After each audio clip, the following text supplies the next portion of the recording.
Welcome to another episode of Millennial Investing Explained. Here's today's question.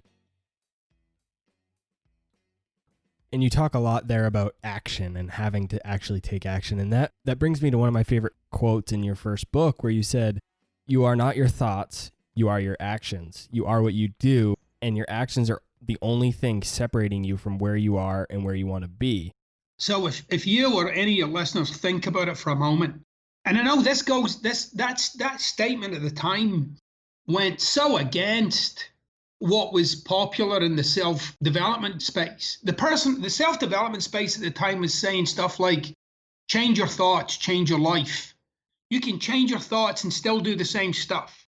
If you examine your own life, if you look at life as a thing, as an abstract or a concept, life only, and I mean only, ever moves in the paradigm of action. So it only changes in the paradigm of action. You don't change your life by any other vehicle. And you can take that statement and run it down as many rabbit holes as you like, and you'll come back to that it's about as close to a truth as you'll get anywhere. Given that life only changes in the paradigm of action, so that is, if I want to lose weight, I only lose weight by taking the actions that losing weight would do. I don't get to lose weight by feeling more confident about it. If I want to change my career, I only get to do that in the paradigm of action. I'm either going to change it or I'm not going to do it. I might get more knowledge, I might feel better about it, but that won't change it. So life only changes in the paradigm of action. And again, this was like a big problem in that personal growth space at the time when I released my first book, because it was so focused on how you feel. So people were reading books, trying to feel different so that they could then do different. So I'd be like, I'm going to read this confidence book because clearly I need some confidence, right? And in my second book, I blow up the whole myth of confidence. Confidence is a myth, right? And particularly in sports, where I have coached some high-performing people. Because you'll hear it in sports all the time. People say stuff like, oh yeah, she just needs a bit more confidence. And then I think, well, how did she get it in the first place? Well, she got it by hitting some shots.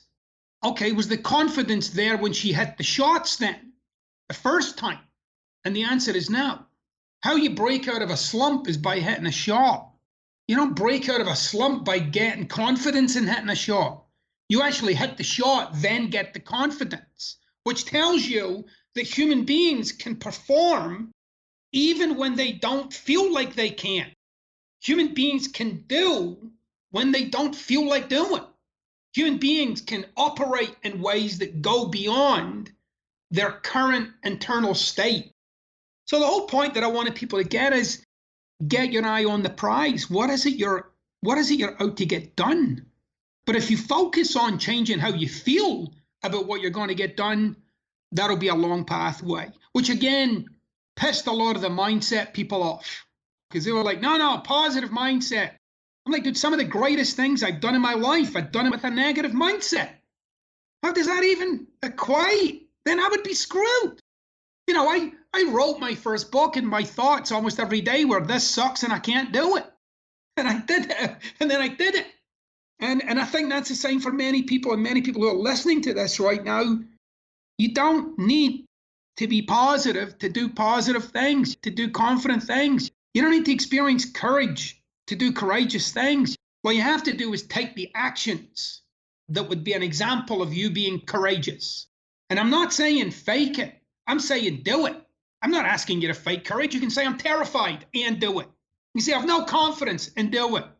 I'm not saying fake it. I'm just, you can be authentic and say, I feel, like this way, but I'm going to act this way. I'm pretty much living evidence of what I'm saying. If I lived my life completely by how I feel, I think I'd spend about 80% of it in my bed. That is so interesting to me because you hear so many people these days, you have to have a positive mindset. You have to go into it with a positive mind. It's so interesting that you kind of take that and flip it on its head. That's all for this episode of Millennial Investing Explained. Be sure to follow me on Instagram, Twitter, and Facebook, or subscribe to our YouTube channel to get even more free content.